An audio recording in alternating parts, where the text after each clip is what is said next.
Thank you so much, everybody, for being here. This is Wrong Answers Only, and I am your host, Chris Duffy. This show is produced by LabX, a public engagement program at the National Academy of Sciences. And for those of you who are joining us for the very first time, the National Academy of Sciences is a private nonprofit institution that gives the government objective, evidence-based advice. And LabX is the team at the NAS that takes that fancy science and makes it fun. So they create video games, shows, board games, and video series to make it digestible. And actually, here is a fun fact and National Academy of Sciences fun fact about our topic tonight. One of the earliest studies done by the National Academy of Sciences related to tonight's topic dates back to 1956, when the Committee on Undersea Warfare issued the report, which was titled "The Status of Research in Underwater Physiology for the Office of Naval Research," which sounds incredibly ominous to me. I think that it was actually just science, but it sounds terrifying, the Office of Naval Research and the Committee on Undersea Warfare with Underwater Physiology. So that's one of the examples of something that the National Academy has done. They also do less aggressive work as well, of course. And on today's show, you and our panel of comedians are going to be learning all about the science of stress in extreme environments. We will also find out what our guest scientist is like when she is not in the lab. And I want to point out that this is an interactive show, right? One of the nice things about it being online is that we can actually hear from you. You can play the games right along with us, ask your questions, make your jokes. So if you look right below where you're watching, you should see a place where you can put comments in and you can ask questions, and we'll get to as many of those as we can over the course of the show. And please play the games right along with us. Put your answers in as well. If you're having trouble seeing that, you should try maybe exiting full screen. Sometimes that helps. And if you look to the right of the chat box, you should also see polls, which we'll use over the course of the show so you can guess in the questions. And then after tonight's show, there will be a post-show email with links to get deeper into our scientists' work and more comedy from each of our panelists. So you'll get a chance to follow all of the people and get more of their work and our recommendations of some of our favorite stuff from all of them. There's also in that post-show email a trivia question. And if you get that trivia question correct, well, you will join the immortals on the Wrong Answers Only Scroll of Glory. This is something that people really, you can't buy access to this. You have to get it correct. That's the only way. It's a prize that is some of the most valuable space on the entire internet. And here are the folks who nailed the question from last month about exosuits. That was from our last episode. Here's the Scroll of Glory. Congratulations to Adeline, to Adrian, to Amanda, to Beth, to Brooks, to Camille, to Charles, to Cornell, to Dorothea, to Faye, to German, to Gracie, to Irma, to Janine, to Jose, to Lou, to Marcos, to Maddie, to Mia, to Milo, to Pearlie, to Percy, to Peter, to Rick, to Royal, to Scott, to Shelby, to Tammy, to Vern, to Virginia. Congratulations to, wow, that's a lot. A lot of people last month got that right. Congratulations to everyone who is on the Scroll of Glory. You have really earned something that you will be able to treasure and cherish for the rest of your lives. And you could join that list. If you're watching tonight, you could join that list next episode. All you have to do is get that trivia question in the email correct. So let's get into tonight's show. Okay, today we have an incredible panel of comedians who are going to be playing along with us. We have Josh Gondelman, Ife Nwadiwe, and Emily Heller. Hello, hello, hello. We are all here. Hello, everyone. Hello. Hello. How's it going? Figuring out how to get you all in There we go. Hi, everybody. Yes. For a moment, you were sucked into the blinding whiteness of the sun, but here you are now. Thanks for being here, everyone. Yeah. Thanks for having us. Does mine actually look different than when it was all white? Yes. Now we can see you. Oh. Whoa. I am not. I thought you were genuinely seeing it yourself. I understand. It was a joke. You're a professional comedian. Who could have ever guessed? Okay, now let's find out who today's expert is. I could tell you about her, but rather than having me yap all along about what she does, let's have her tell you about herself. Here's a video. The whole concept of preventatively trying to keep individuals healthy ahead of the curve. So usually everybody kind of looks at treatment. So what can we do either during or after these stressful exposures? But our big thing is, how can we protect everything ahead of time to try to minimize injury and help people either, so the extreme environment people, like help them work to the best of their ability in that environment, that's a high stressful environment, or patients help their outcomes. So like after they've had surgery or radiation therapy, are there things we can be doing ahead of time to help them with the recovery on the other side? So we know, just as an example, in orthopedic surgery, if you know anybody who's gone through orthopedic surgery, they have what's called prehab. So they have you go through specific exercises to strengthen the muscles in different parts of the body to really, help that recovery process along after they've had surgery. So we're doing the same thing, or trying to do the same thing, but for individuals who are undergoing neurosurgery or some of these different clinical procedures. So just, there are not a lot of people who kind of do it on that front end. It's always kind of more on the treatment side of things. I'm Dawn Kernagis, and I'm research faculty at the University of North Carolina and the Department of Neurosurgery. Dawn, thank you so much for being on the show and letting us talk to you about your work. Yeah, it's so nice to meet everybody, and thank you guys for having me here. So panelists, you're going to get a chance to talk a lot to Dawn over the course of the show, but this is your first opportunity to ask someone who studies extreme environments and how human beings can survive stress in extreme environments about her work. So we're going to call this segment, You Do What? And Josh, what is the first thing that you want to ask Dawn about her research? So when I saw that you're an extreme environments expert, I was like, sick, I'm going to get to meet a scientist who studies skate parks. But knowing what you actually do, hearing what you actually do, I'm so curious, what is one thing the average person can do for their brain health that maybe they don't know to be doing? Sleep. Sleep well, get a good night's sleep. We know sleep, we're learning more and more about how important sleep is for both short-term and long-term brain health. So I know it's easier said than done, especially for some of us on this show, but yes, sleep would definitely be the way to go. Great. When you say some of us on the show, which are the us are you referring to here? All of us as a scientist, but also those of us who are comedians, or those of you who are comedians, because I know you all probably have very late nights and just different schedules. And it sounds like just from our previous conversation before the show started, you all have very long working hours. So just trying to get that quality sleep is so important. And I actually like the idea of the skate park, though. There's concussion risk, which we would love to protect against for skate parks, and then obviously there's some pretty incredible athletic endeavors. So if we can help those individuals work to the best of their ability in that skate park, that would be awesome too. All right, well, we're going to get even deeper into that, but let's get to Iffy next. Iffy, your turn. What's the first question that you want to ask Dawn? Yeah, I guess what is, I feel silly asking this, but like, what is the most extreme environment that you've seen? Yeah. So it's a tie between actually deep diving is pretty extreme. So our bodies aren't meant to handle super extreme pressures. And I'm talking, dives to 1,000 feet plus. The human body just hasn't been able to really sustain that very well. Once you get over 1,000 feet, it gets pretty iffy. Sorry, iffy. So, but space. I'd love to say space, but I mean, obviously, the space environment is highly stressful. But we're learning and doing the research community is doing a lot to learn how to help the body handle those stresses in the space environment. So, I would probably say deep sea is probably one of the most extreme. All right, Emily, your turn. So I spend a lot of time just sort of making sure that I avoid any sort of extreme environment. I stay inside, I keep it temperature controlled. I don't go to the beach. I try not to submerge myself in foreign bodies of water. And my body still feels terrible. So why do you think that is? Well, probably that sleep component. Nutrition is always a big piece. So, I mean, I know when I don't eat well, that's usually when I feel the worst. When I'm not sleeping well and I'm not eating well, that's when I feel the worst. So I don't know. I do know that you just got to have a hot bathtub though before this. So like that's an extreme. I did. Yeah. So is that extreme? I did drink a Gatorade while I was in there. So you were hydrating. That's good. That's a good thing.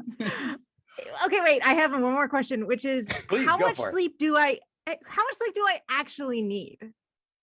So, I mean, they say 8 hours is optimal. Obviously that's a tough thing but anywhere from 7 to 8 hours is what we want to aim for. But it's not just sleep, but it's like quality sleep, right? So where you're actually not waking up every hour and, actually staying in that sleep so that you can get into the deep sleep phase and all the different phases that your body needs to recover. So, well, Dawn, I also feel like, some of what you're going to tell us is because you actually saying the actual facts themselves. But I think some of what I'm going to take away is things that you didn't refute. So I'm going to believe that if Emily drinks a Gatorade during any activity, that makes it an extreme activity. I think that's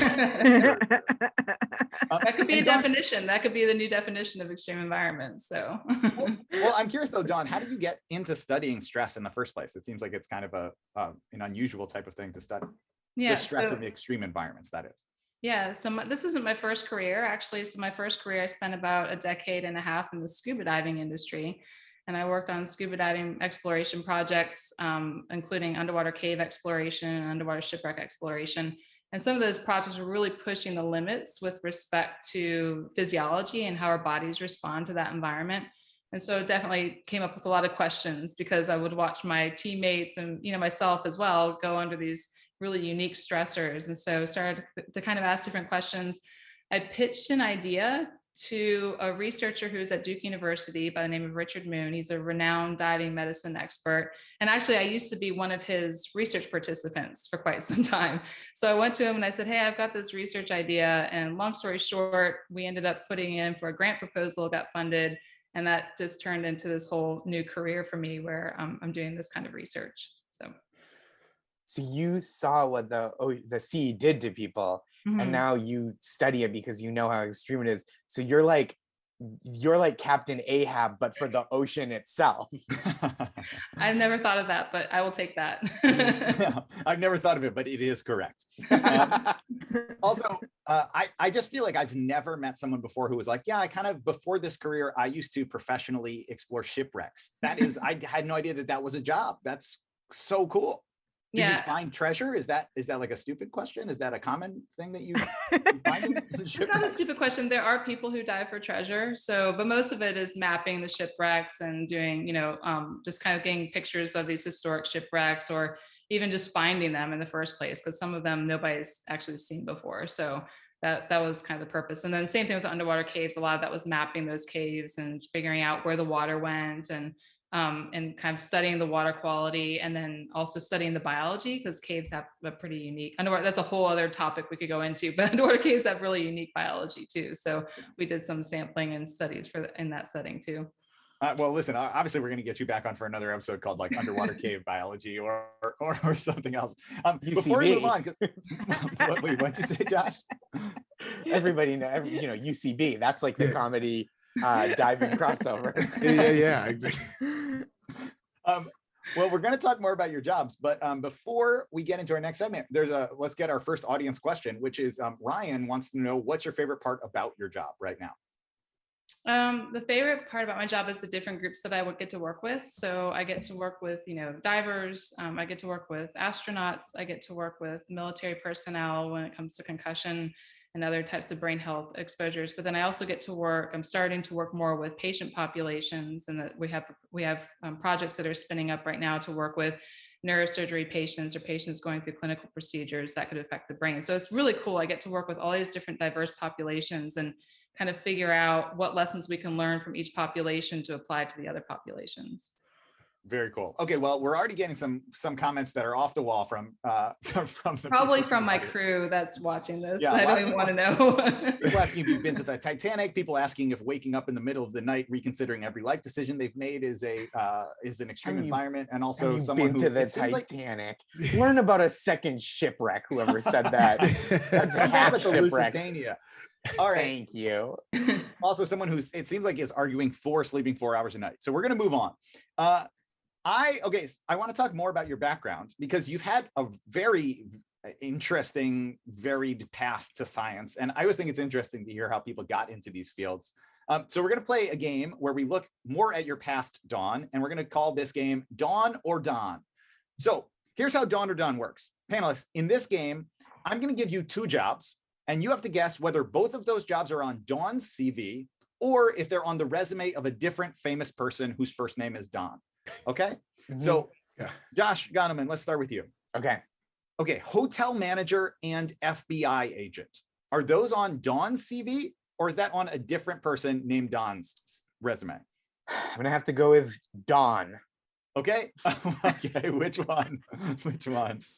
I'm going to go with a different famous Don. Okay, and for bonus points, do you want to guess which Don you think it is? Sure, I'm gonna go Don Rickles. Don Rickles, FBI agent. I feel like he could have been, Chuck Barris, the CIA or something. Don Rickles well, could the have been answer undercover. is actually that these are not Don. You are correct. These are not our Don. Okay. Those were roles that Don Cheadle has played in the movies. Of course. Hotel course. manager and Okay, FBI y'all got agent. you getting tricky with it. You're getting tricky with it. That's 'Cause exactly I assume right. they were jobs. These are roles, which Yeah. are jobs, but you ask, If you Don talked Cheadle. yourself into my side, you started. Yeah, on the no, book, because if you ask talked Don yourself Cheadle, it's right like, into it. yo, have you been Yeah, an FBI agent? I He's feel like, like no. You said these were 2 items on someone's CV, and technically those were 2 different people that Don Yeah. Cheadle played. If you So were those having lunch, jobs wouldn't be if on you're the having resume. lunch, if you're having lunch with Don Cheadle and you were like, oh, what did you do? And he was like, oh, I managed a hotel in Rwanda. You'd be like, no, you didn't. That's deeply offensive. Okay, that is a fair point. That's a fair point. It would seem strange if he said that he was the manager of the hotel in Rwanda. I think you're right. All right. So you know what? We'll give you the point because you argued me out of it. Oh, I didn't want to give him a point. No, Hold on, I no, think take he it deserves the away. point, too. Take it away. If he was very contentious, he deserves the point. So I'll take one and then he can have the other one. Josh gets the point. I get my point taken away. Okay, Iffy, these are for you. Okay. Now, are these roles that someone has played or jobs on Don's CV? Working for an organization called Global Underwater Explorers and nannying for an NHL captain. Are those our scientist Don or are those some different Don? Well, I'm glad we had the banter up top because I know that has to be Don. I got to know which NHL star this was, though. Okay, you're correct. It was Don. It was our Don. You've nannied for an NHL star. Who was the star? It was Rod Brindamore. Ooh. Oh. And I nannied for him when they won the Stanley Cup, actually. So it was in 2006 when he was the captain of the Hurricanes. So that was a pretty cool experience. Did you get Were to you just touch watching the Stanley Cup? Yeah. That was Yeah. your nanny job? Yeah, No like, children well, involved, just the Stanley Cup. Short story. So one, I got to go on the ice with the kids in the cup at the time. So that was amazing. But the next day, I was with the kids and he came back after they won the cup. And because he was the captain, he got to bring the cup home. So he came and woke me up and he's like, hey, come downstairs. And so I go downstairs and there's the cup sitting on the kitchen counter. It was pretty surreal. So that was Wow. a pretty cool opportunity. Yeah, I was going to jokingly ask that, and then it happened for real. But I'm glad you got to come at the game because I imagine he called you from the ice when he was like, sorry, I'm going to be a little late tonight. Yeah, he actually did. He did after the game. He called me later. He's like, do you mind if I stay out a little bit later? I was like, no, you're good. You're good. That's incredible. And you did work for an organization that's called Global Underwater Explorers. I think we all understand why you would work for that organization. It sounds like something out of a superhero movie and kind of like a villain organization to me. But I can see that. It's Yeah, real. no, it was, so we essentially it was focused on teaching individuals how to do underwater cave exploration and underwater shipwreck exploration. And they still exist to say they do amazing conservation work too, not just instruction. So very cool. Just a quick yes or no. Someone in the chat really needs to know, did you drink out of the Stanley Cup? I did not. I took a picture of the next to the cup in the pool, and that was about as close as I got. That's pretty cool. That's very cool. All right, Emily, last one. This one's for you. Working for NASA and being the host at a video game bar. Are those Don, our Don, or is that someone else named Don? Video game bar. I think that's our Don. I don't think that's a different Don. That is correct. That is our Don. You've worked for NASA and you were the host at a video game bar. Yeah. So I worked on a project for NASA called NEMO, which, that's pretty, NASA's really good with their acronyms. So stands for NASA Extreme Environment Mission Operation. And essentially it's an undersea operation that NASA runs every year. So I was one of the crew members for that in 2016. And then I worked for Jillian's video game bar back when I was an undergrad and was a hostess there for quite some time. So made some good money to help me get through undergrad back then. Video game Nice. bar sounds like if you're like, how do you make the song Piano Man sadder? And you're like, oh, it's a video game bar. He's playing piano. Also, I like that, those two jobs are a great litmus test for what kind of nerd you're dealing with. Like, you just tell them those two jobs, and based on how excited they are for which one, you'll know. Yeah. That's great. That is really splitting that's perfect split right there. Well, Dawn, let's find out more about your work in a segment about your research. So we're going to get deeper into the things that you do and actually find out what it looks like in a game called Fully Suitable for Work Photos. So I'm going to show you a photo of something from Dawn's research, and panelists, you're going to guess what that photo, what Dawn is doing in that photo, or what the device is used for. So let's take a look at our first photo. Okay, what is happening here? We have Dawn next to what appears to be a person face down on a stretcher. What do you think is happening here? Anyone can guess at any time. You can have multiple guesses too. Oh yeah, as the resident meathead, I'm very in tune with cupping. You put the things on your back with the fire. This is like the opposite of that. Instead of putting flaming cups on your back, you put ice on your chest area, and it makes the blood rush to your back. Thus letting you bust out all your back workouts like deadlifts and so on and so forth. This feels very take my plausible. Points. It feels very plausible. Every one of these pictures, Iffy is going to tell us how it can help us get swole. Yes, that is absolutely now a rule of the game. Emily has created a new rule that has to happen now. Josh or Emily, would you like to give the non-exercise answer to this? I mean, it looks like you're gently kind of in a Bond villainy way preparing to feed someone to a shark. Like, it's a very I expect you to die apparatus. But I think what you're doing is you're gonna lower someone into that water, and you're gonna measure the impact of floating and water pressure on that person. All right, let's find out. Dawn, what's going on in this photo? So both are closed. So the cold water part, the ice on the chest. So this is really cold water, which is why I'm wearing a wetsuit. I'm cheating, but I'm also the researcher, so I needed to wear a wetsuit to be safe. So we were doing a study on immersion pulmonary edema. So this is a condition that can affect individuals when they exercise in cold water. So triathletes or military divers. And so this is somebody who had actually experienced immersion pulmonary edema, so they're susceptible to it. And we were testing out a potential way to protect against that immersion pulmonary edema. This is a whole other slew of jokes, but we were actually testing Viagra because of the effect that it has on the blood vessels. And it actually worked. It actually helped protect against immersion pulmonary edema in these individuals who otherwise had experienced it before in cold water. So yes, we were slowly lowering her into the water. It's this very cold water, and then watching how all of her physiological signals changed, and then we did that without the Viagra, and then we also did it with the Viagra to see if there was an impact, and there was. This is the research that was done by my advisor when I was doing my PhD at Duke University, Richard Moon, who I had mentioned before. So this is like, sometimes people say they're like, oh, I need to take a cold shower, which I've always been like, that is such a weird thing to say. You were like, you heard that and we're like, what if we literally did that? What if we gave someone Viagra and then forced them to take a cold shower?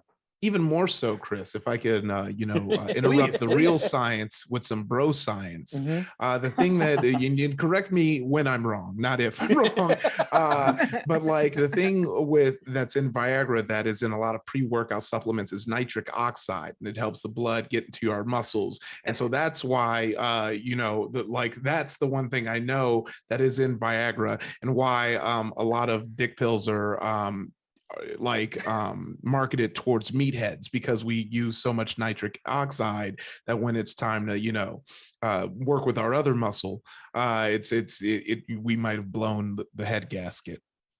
Wait, this is the first time this has ever happened, I think, in the show. I have a follow-up question for you, Iffy, not for the scientist. Are you telling me that people take that, like serious weightlifters, which I know you're gonna be shocked, I am not one, are you telling me that serious weightlifters take Viagra in order to make more gains? They don't take Viagra. It's just a part that's in nitric oxide. So a lot of nitric oxide is in a lot of pre-workout supplements. I had this vision of just people walking around a gym sporting full-on boners, lifting as hard as they could. I just want to offer Josh, a caution because this all looks like fun and games, but if you exercise in the water, cold water, for more than 4 hours, you should consult a doctor. There are bigger issues at hand. There's more psychological issues probably at hand than Okay, well, listen, we've learned a lot on this one photo. We got some other photos to go through. Let's get to number 2. I can only hope that we will be as productive for everyone. Photo number 2. Okay, what is Dawn doing in this photo? What is happening here? And let's, of course, as per the new rules of the game, for the Heller variation, let's start with Iffy. How is this used to make to get swole? Okay, so a lot of the things there are 3 things that are typically advertised on pre-workout supplement. Pump, which we actually just talked about, endurance, and focus. So this is on the focus. There's small magnets in there to kind of just test how focused you are on lifting weights, and it's letting a reading out every time you're thinking about like checking your phone or calling back your ex. It's like you're not focused on the workout, and you get a reading to help you kind of get more in line to be focused on the lift. I actually have one of these scheduled for myself next week. Okay. I believe 100% of that. Josh or Emily, do you have an option, an idea for something that could be getting swole related? I mean, I have to imagine just getting your head fitted for a wig. Just like really precise measurements. Okay, Dawn, what do you think? Yeah, so it's an electroencephalogram, or EEG, so it measures brain activity. And this was a multi-lead. This is one that has many, many leads on it, so it gets really precise measurements. So we have a project right now where we're using a smaller version of this, not this many leads, so much smaller and simpler, to measure brain activity when you sleep. And then we're also looking at, can you amplify brain activity when you sleep so that you can get even better sleep? So this is part of that project, and I was just testing out one of the more complex devices that they had with my collaborators. So far, I'm happy that all of my meathead answers are at least partially close to what it actually is. Yeah, they're astoundingly really accurate. I'm like, oh, you're planning to mail someone a very fancy pear, and you want to make sure the packaging material is sufficient. That's exactly what it looks like. Okay, well, yeah, we're already in the double expert zone of this show, which is great. I love this. This is fantastic. So let's go into photo number 3.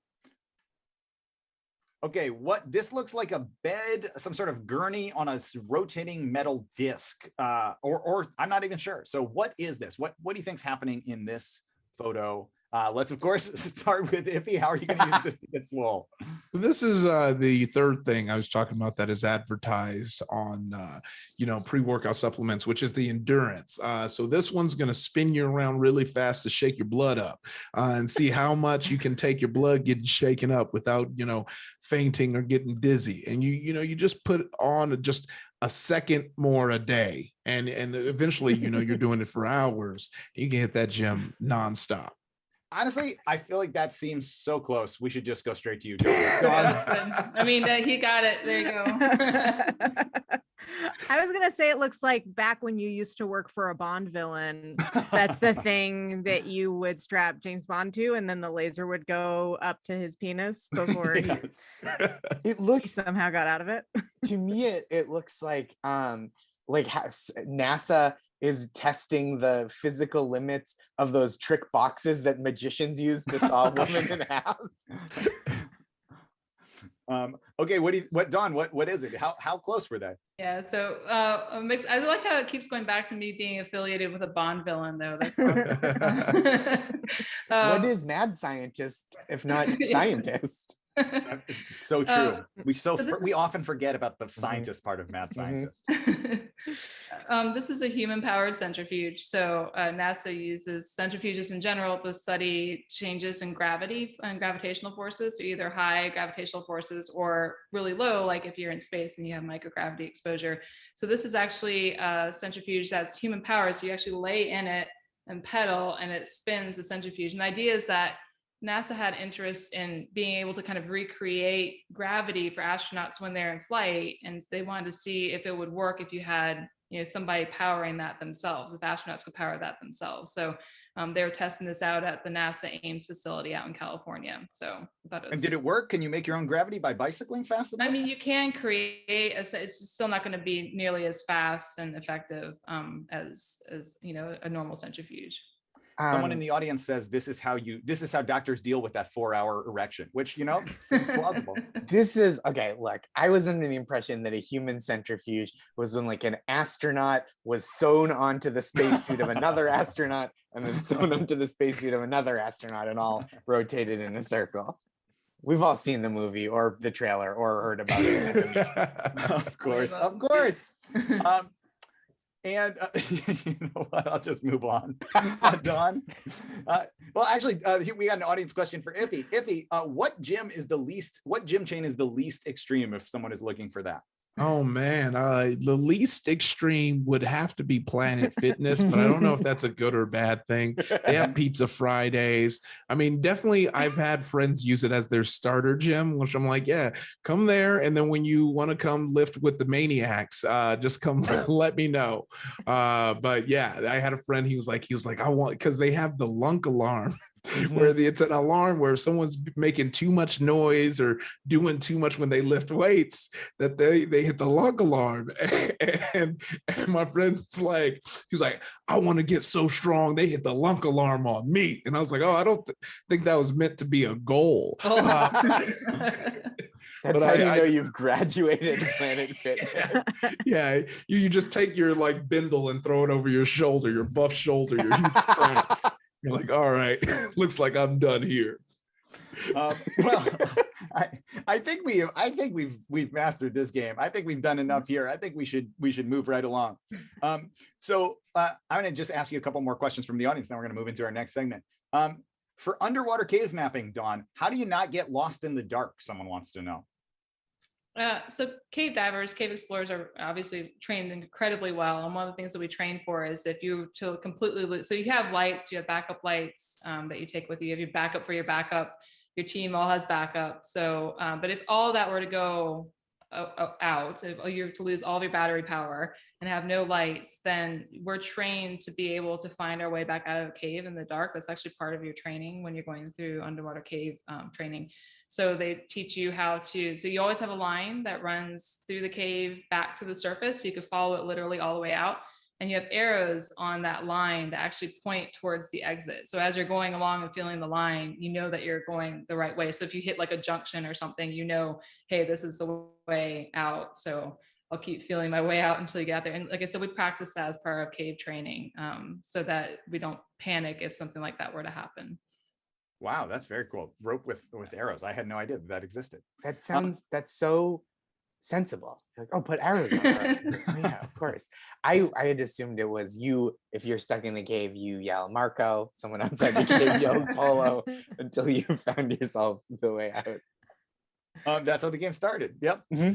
Okay, so panelists, I think that we've learned a fair amount from Dawn, but I think we have something to teach Dawn as well. And it's not just about lifting strategies. So Dawn, you study, and I'm putting this in quotes, neuroprotective strategies for individuals who will be exposed to high stress.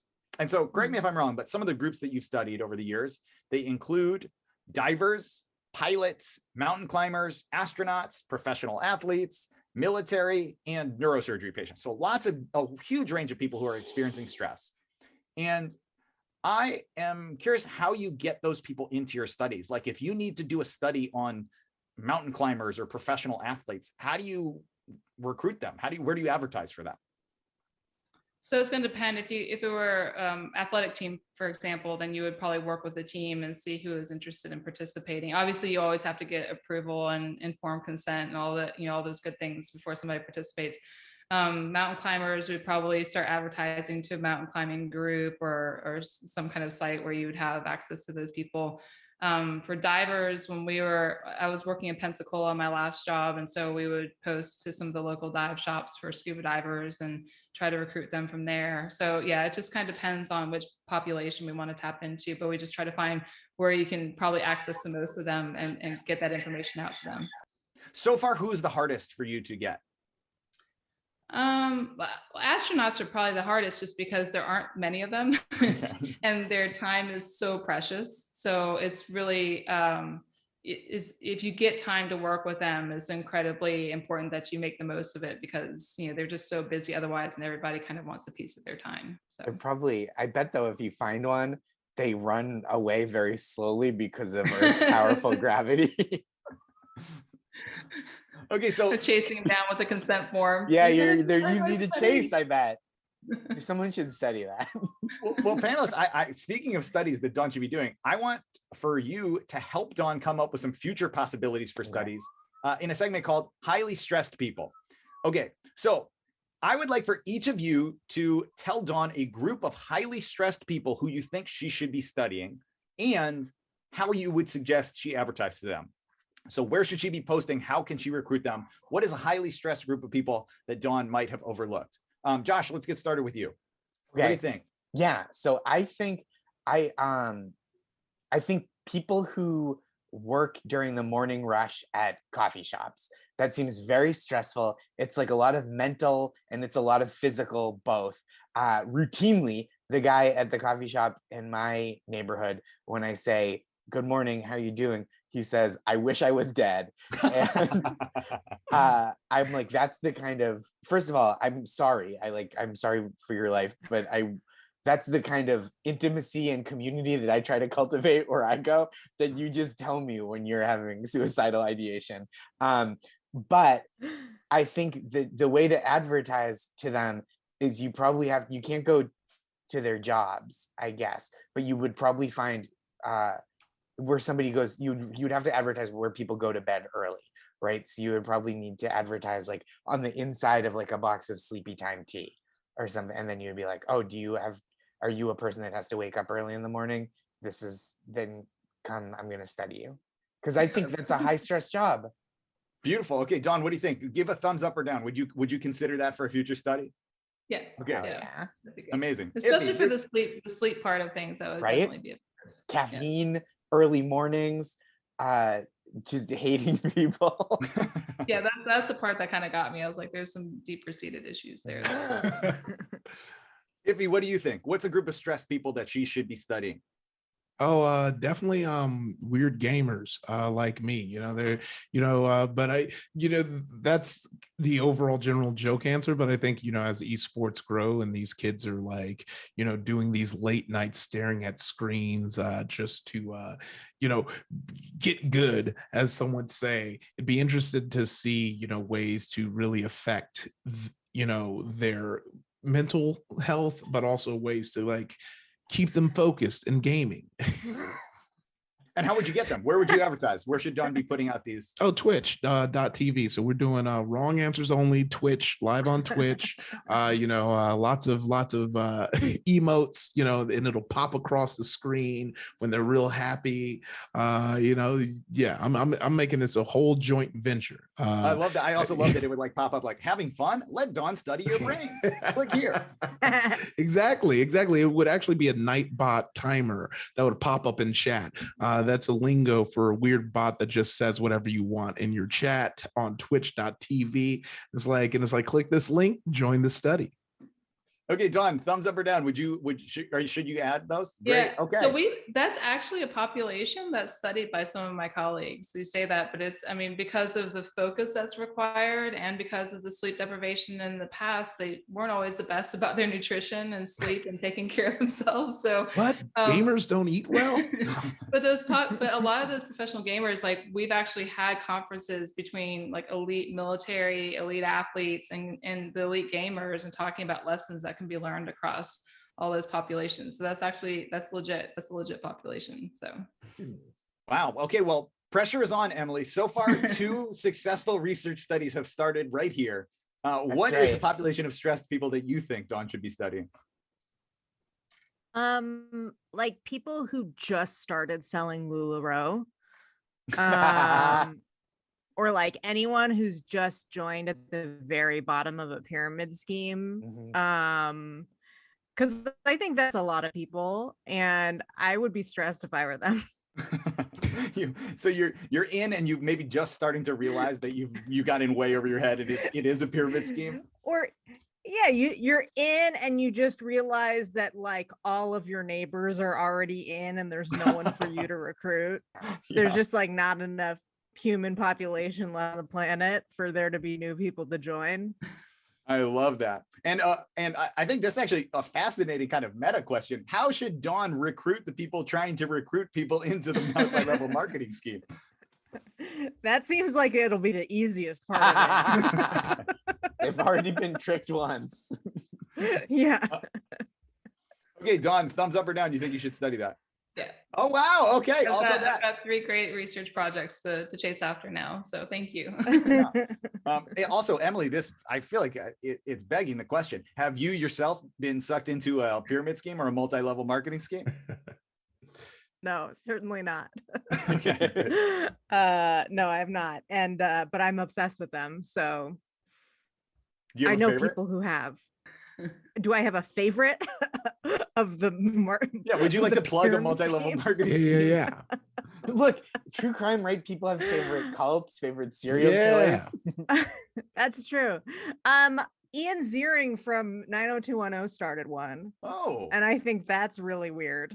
That is. What that does is he bizarre. What service or product does he provide? I think he's selling supplements or something. Sure. I don't remember. It doesn't matter. Right. Ian, if you're what watching matters right is now, that it was like 90210 themed. Yeah, sure. that's incredible. Ian, if you're watching right now, or if anyone out there is in Ian's multi-level marketing scene, please put something in the chat. We'd love to hear from you.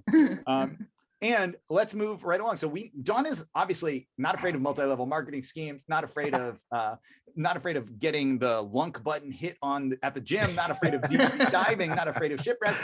Dawn, you have so few fears. So many of the things that the rest of us would scream in terror at, you treat as a part of your everyday life.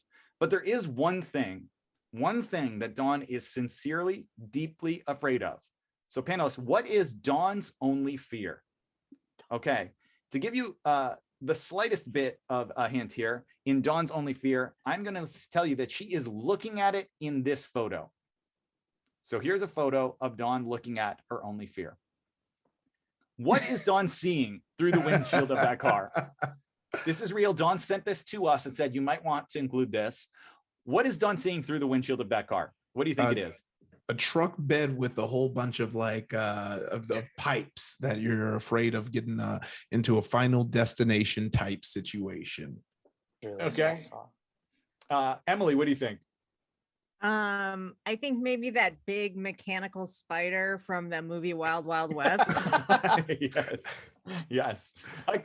If there's one thing you fear in the entire world, I think the big mechanical spider from Wild Wild West is a good one. And Kenneth Branagh operating it.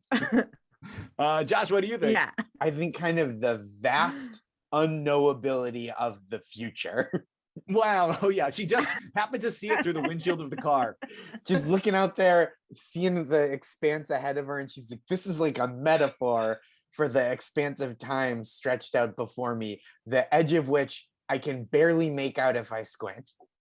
Incredible. Well, Dawn, what is your actual fear? Let's see it. Next photo. It's windmills. The one thing you fear in the world is windmills. Yeah, I have an irrational fear. It's like, I think it's called like an anemone-phobia or something like that. But I have this weird, it's not like, I don't completely collapse or anything, but they wig me out. So I'm waiting for one of the blades to come flying off and like chop my head off. Like that's kind of where I'm at with that. So yeah, so windmills.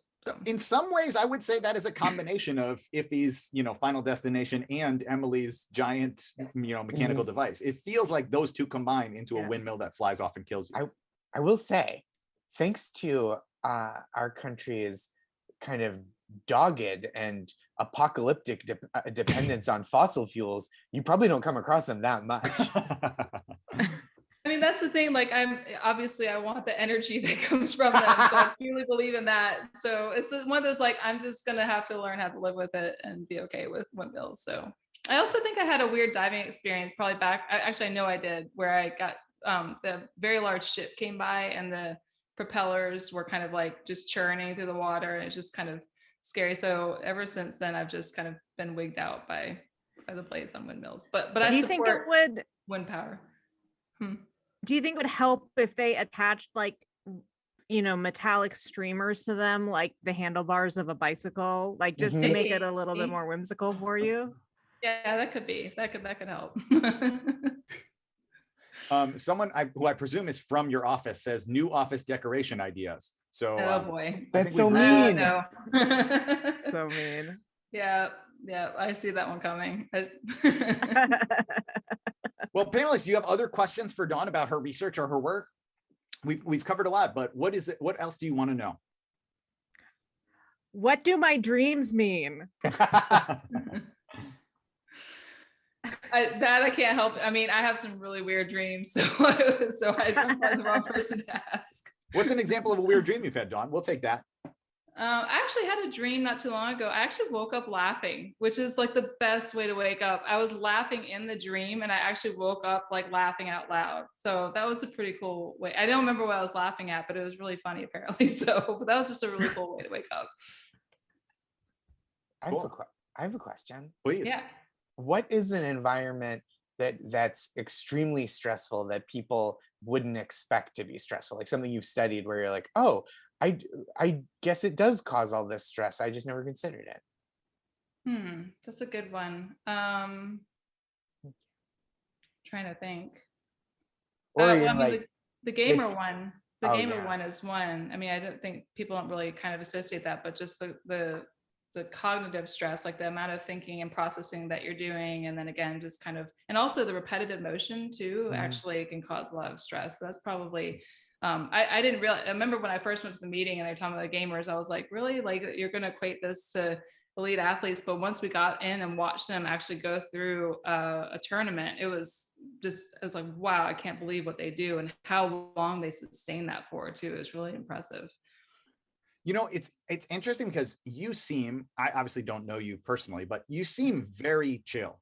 And I wonder if studying stress in extreme environments has led to you implementing more of like stress-free techniques in your own life. Do you think that you've gotten more relaxed over the studies, or do you think you're more stressed as a result?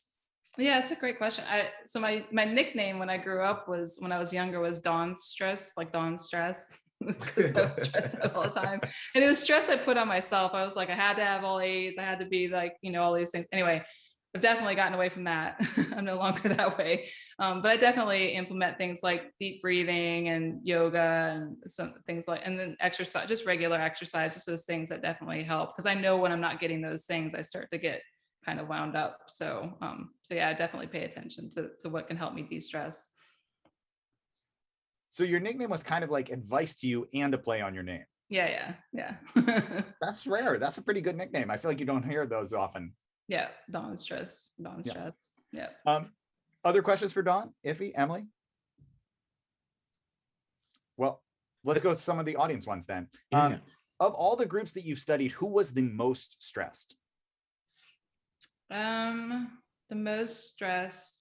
I mean, it kind of depends on what kind of stress you're talking about. If it's physiological stress, I would say kind of a cross between some of the military folks that we worked with, just who have lots of really high stress exposures. They have concussive exposures. They have, sometimes they're not able to sleep for like long stretches of time. They're on completely different shifts, all those different things.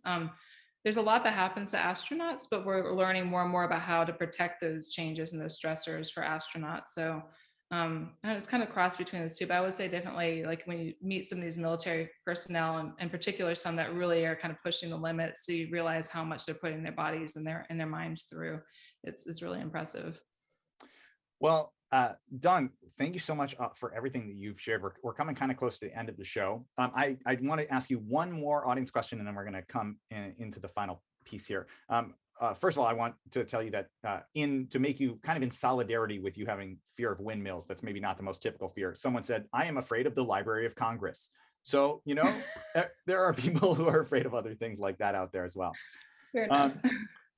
Someone wanted to ask, when you are studying people with fear, what is it that changes in the body? What specifically what does stress look like in the body, I guess is the I mean, it impacts everything, right? It impacts your breathing rate, your heart rate, perspiration, all the things we've experienced when probably, you know, some of you, if you've been on stage or been in places where you get this overwhelming fear response, your body definitely responds on multiple levels physiologically. So, you know, it's interesting because like a lot of the individuals that we work with, it's less about psychological stress and it's more about physiological stress. So it's more about the environment around them kind of, you know, impacting them. A lot of them, if you think about military divers or astronauts, they're all pretty cool and calm and collected. So it's a little bit less about fear and more about, you know, just how those pieces of the environment are impacting their body, and then how that impacts how they think and how their body responds to things in that environment, if that makes sense. Totally. Okay, well, if there's no final questions, anything else? I have one more. Josh, please. Who are some of the least stressed people you've encountered? Ooh. Yeah, same kind of thing. So like, again, military personnel we work with, you know, just because they have that on the again, if you're talking about psychological, right? So they just kind of know how to handle that. Astronauts, they tend to be screened for, and military divers, same thing. They tend to be screened for individuals who can handle those psychological stresses, but also the physiological stresses. So pretty much most of those extreme environment populations that we work with, that's kind of one unique piece, is that they definitely, they are often screened for, or, you know, have been shown to handle those stresses pretty well, if that makes sense. Mm-hmm. I do feel like you saying that the least stressed people that you've met are astronauts and people in the military makes me think that maybe you just haven't met very many like totally laid back people. Because I know some dudes that just like all they do is smoke weed and lay on a couch. Yeah, they can guarantee just you they're now this is the people I study. It's not about people I've met. People I've met, that's a whole other story. Oh, great. Well, let's get that. Like, of the people you've met, give us just the first name of the least stressed person you've met. So some musician friends are gonna laugh at my Keaton. So. Okay, great. Keaton. Yeah. Keaton, you won the award. Anyone have any follow-up questions about Keaton, or should we just leave that, let it lie where it is? Okay, great. Well, Dawn, we're coming to the end of the show, so let's check in on the score. It looks like because of the run of fitness points, Iffy has far and away the most points, and Emily has the least, which means that Emily has won by having the best wrong answers. And Iffy, you have lost by having too many correct answers on a show called Wrong Answers Only. Josh, you're the only one who is a clear loser because you were in the middle. Next time, do better or worse. And before we go, Dawn, why should people care about your research? And what do you hope that audience members will take away from tonight's show?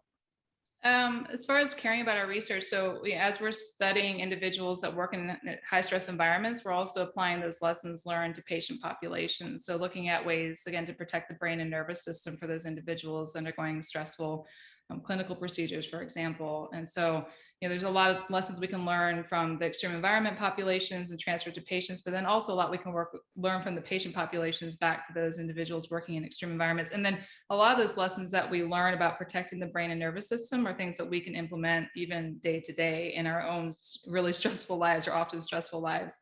And probably a takeaway is, you know, you probably kind of picked up on my path was not necessarily this straight path where when I was 5, I said, this is the thing I want to do. I wanted to be a marine biologist and a marine archaeologist, and I went to biochemistry, and then I did the scuba diving industry stuff for a while. And then I got into, you know, the work that I'm doing now. Just, it's kind of been this meandering path, but it was always me following my heart and following what I was passionate about. So I would definitely say to individuals who are interested in science, just chase after your curiosity. And if their path doesn't seem clear for you on how you want to get to where you want to get to, find some good mentors, because I will definitely say I wouldn't have gotten to where I am today or where I've been in the past without those mentors. So thank you so much. Thank you, Dawn. Yeah. So panelists, that is what Dawn hopes that people take away from tonight's show. What will you actually be taking away? Emily, let's start with you. What are you actually going to take away from tonight's show? Just sleep. I was already planning on it, but now I'm writing it in pen on my calendar. Great. Not That's pencil. a great takeaway. Incredible takeaway, incredible instrument for writing. Love both of those. Ivy, what are you going to take away from today's show? You know, I'm going to take away that, you know, bro science is not too far off from real science, and apply more bro science to my life. Certainly a big takeaway for me as well. And I can't imagine that there's much more room for you to apply more bro science to your life. It seems like you are close to maxed out. Josh Gondelman, what are you going to take away? I mean, in addition to learning about the 3 things that all pre-workout supplements try to promise, I learned that there are some deep sea shipwreck divers who aren't even looking for treasure. It's ridiculous. You've got to at least be looking for treasure a little bit, right? Like, okay, like the I could eat of treasure. Like I could plunder. Thank you all so much for playing. Thanks so much to the 3 of you. And if you are in the audience, that is our show, but you are going to get an email after the show with bonus information from our experts. You can get way deeper into Dawn's work and research. You can find out some of the technical aspects, and you can find out where you can learn more about what she does, as well as great jokes and comedy from each of our panelists. You can find out the TV shows that they write for and watch clips of them performing. And of course, there's also that trivia question, which could get your name on the scroll of glory. So look for that post-show email and make sure you answer that trivia question correctly. That is it for tonight, but we are taking, and we're actually going to take July off. Normally we are in every month, but we're going to be taking July off. We will be back in August with a show all about deep learning and brain-machine interfaces. So you can register for that right now at labx.org/WAO. You'll get reminders sent when the show happens, or you can just tune in next in August with when the show comes around. In the meantime, though, thank you so much to tonight's expert. Thank you, Dawn, for being on the show. Thank you to our panelists, Josh Gondelman, Ife Wadiwe, and Emily Heller. And thank you as well to everyone at the National Academy of Sciences and LabX and our back-end folks, Amechi, Jesse, Amir, Dempsey, Mario, and everyone else on the tech team. I am your host, Chris Duffy, and this has been Wrong Answers Only. Thanks so much. Have a great night.